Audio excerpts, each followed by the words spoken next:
Hello, here's Andreas from eSurfer. eSurfer is a reseller for different eFoil brands such like Foils, Fliteboard, Aerofoils and others. Today I would like to talk about the question why are eFoils so expensive? Let's start with the board itself. The first eFoils were all made of carbon. Yeah?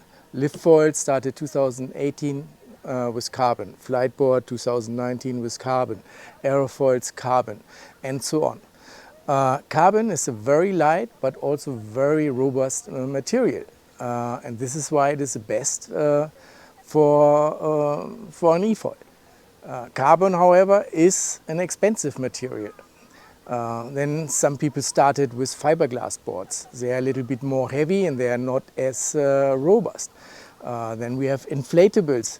They are even cheaper, but they don't ride very well on the surface. They stop very fast when you go down. You cannot do really good curves on the surface because it's very round and not like a carbon board. And finally, there are also EPP boards.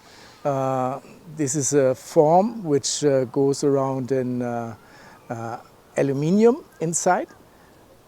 These boards have the disadvantage that they actually suck water. So after the ride, when you take out the board, it's sometimes 3 to 4 kilos heavier than before.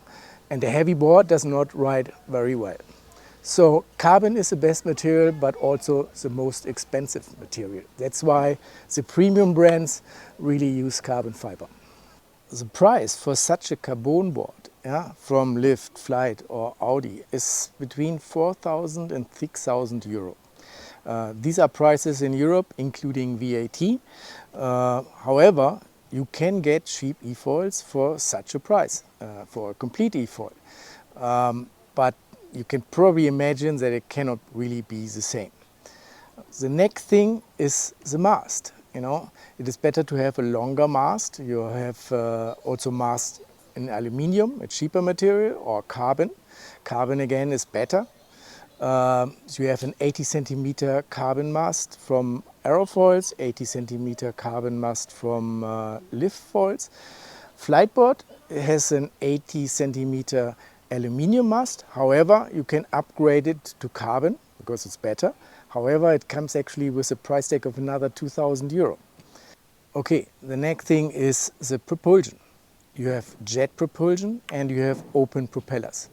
At the beginning, all eFoils had propellers. It's just an easier way to produce an eFoil. But since the last 2 or 3 years, the jet propulsion really got very successful. They are powerful enough and they are safe. An open propeller has some risk. There are not a lot of accidents, but unfortunately I've seen 2, one with a finger, one with a toe, and it was not nice. So if you are not a very experienced rider who want to do very aggressive maneuvers and jumping and wave riding, then yes, the propeller is better. But for 80 to 90% of the riders, the jet propulsion is the best solution because it's safe, it's efficient, and it's very powerful. However, it is just more difficult to produce a jet propulsion. It is not so easy to get the power out of it. That's why jets are more expensive than propeller solutions. Okay, let's talk about the batteries. There are small batteries and larger batteries, meaning less range or more range. Smaller batteries are for wave riding because you want to use the power of the wave. You don't need such a big battery. You want to save weight. However, for a normal eFoiler, I think they want to have the maximum range. So that's why a bigger battery is better. Some manufacturers, especially Fliteboard, is very creative on their website. They always start with the smallest battery and smallest components. And you start with 10,000 euro and then you configure with the right components and then you end up with 16,000. So 16,000, to be honest, is the price for the Foils, the new Lift 5 and X. 16,000, a little bit less is the price of an Audi. This is the price tag I think you have to pay for a premium foil. But coming back to the battery, what is even worse is, for cheap eFoils is you cannot look inside. You don't know what kind of battery software, battery management software is running on it. A premium battery is actually measuring all kind of things from temperature and so on to make it really safe. You also don't know how much cells are in a battery. Everybody is just giving the KW numbers, but nobody tells you how many cells you have inside. And are these premium cells or are these very cheap cells? The premium manufacturers, they don't use the full capacity, right? There's a software running who maybe says, okay, with 20% this battery is empty and with 85% it's full. They don't want to stress the cells. A cheaper manufacturer will try to get everything possible out of the cells so that it can save money. And this, may lead to overheating or even something worse. So that's the biggest risk I see with cheap eFoils, to be honest. Let's talk about the chargers. The premium manufacturers, Aerofoils, Fliteboard, LiftFoil, they are offering premium Delta Q chargers from a Canadian company which is very well known.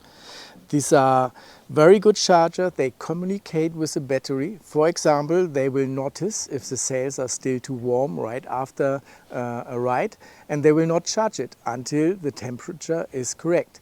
And this is very important for the safety of your battery. I mean, how do you want to offer such a charger for 5,000 euro eFoil? I don't think this will work. Let's talk about wings. Not only it should be carbon wings, right?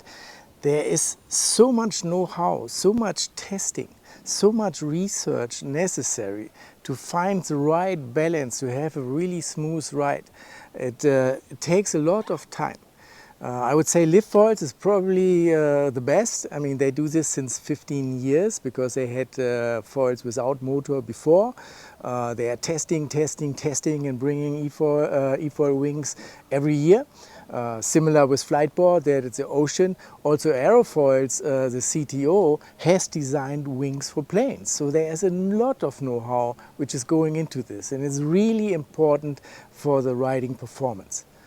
The problem is, if you're just starting and you do maybe one lesson or you do one test ride at a dealer, you will not notice a lot of difference to, let's say, a cheaper eFoil, because you are just so excited that you are flying above water and it's all new and hectic that you will not realize this. However, after 6, 7, 8 hours of riding, if you then actually try a premium foil, you will actually feel a huge difference. And this is because there goes so much thought into the wing design.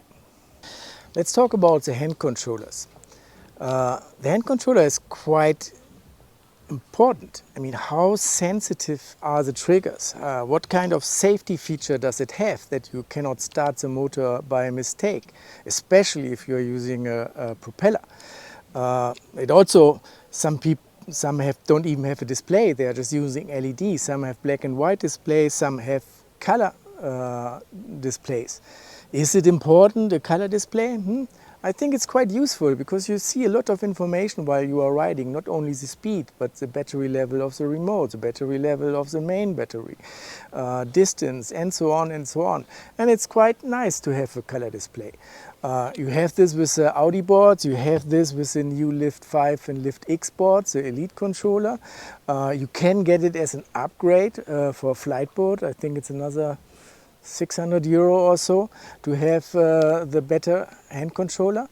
And no, it's not the most important thing to have the display, but the sensitivity of the trigger is very important. And it is one more reason why you pay such a price for a premium eFoil.